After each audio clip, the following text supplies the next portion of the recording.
قال اللہ تعالیٰ فی سورہ الاحزاب لقد کان لکم فی رسول اللہ اسوۃ حسنۃ لمن کان یرجو اللہ والیوم الآخر وذکر اللہ کثیرا۔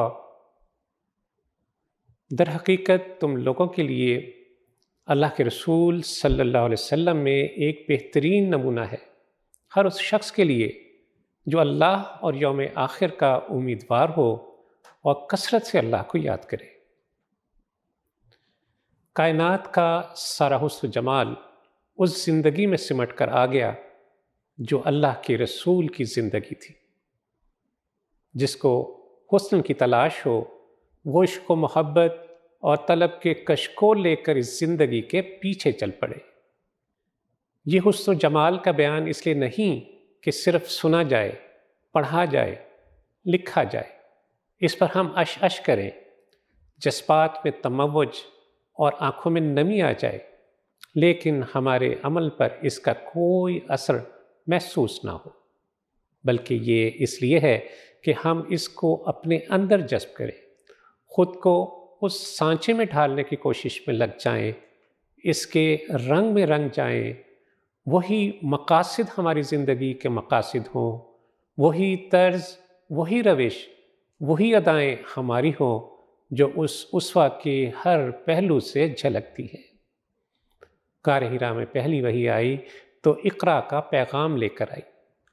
دوسری وحی آئی تو قم فانذر کا حکم لے کر آئی کہ کھڑے ہو جاؤ اور لوگوں کو ان کی روش پر متنبع کرو۔ اس سے پہلے کہ کوئی وحی نماز کے بارے میں آتی، روزے کے بارے میں آتی، زکوٰۃ اور حج کے بارے میں آتی، اسلام کے دوسرے احکام آتے، پہلا حکم یہ آیا پڑھو کہ تم اللہ کے پیغام سے واقف ہو، اور دوسرا حکم یہ آیا کہ کھڑے ہو جاؤ اور لوگوں کو اللہ کے دین کی طرف بلاؤ اور انہیں ان کے انجام سے خبردار کرو۔ اس سے معلوم ہوا کہ دعوت کا فریضہ ایسا ہے جسے کسی صورت میں مفر نہیں ہے،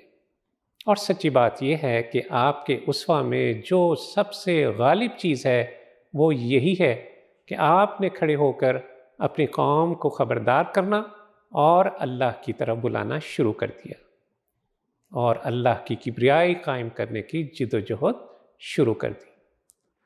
اسوہ حسنہ کی یہ تصویریں ہم میں سے ہر فرد کو پکارتی ہیں اور دعوت دیتی ہیں کہ اپنے گرد و پیش، اپنے شہر میں، اپنے محلے میں، اپنے کالج، اسکول، یونیورسٹی میں، دفتر کارخانے میں، گھر اور خاندان میں جس تک اللہ کا پیغام نہیں پہنچا اس کو پہنچانے کے ذمہ دار ہم ہیں۔ دعوت اللہ کی ذمہ داری اور جواب دہی کا یہ شدید احساس اپنے اندر پیدا کیجئے، شب و روز اسی مقصد، اسی دھن میں لگی رہیے، دل سوزی کے ساتھ، محبت کے ساتھ کام کیجئے، اپنے رب سے محبت کیجئے، اس کے رسول صلی اللہ علیہ وسلم سے محبت کیجئے، اس کی راہ میں چلنے والوں سے محبت کیجئے۔ اللہ تعالی ہم سب کو اپنے محبوب کے نقوش پر قدم بقدم چلنے کی توفیق عطا فرمائے۔ صلو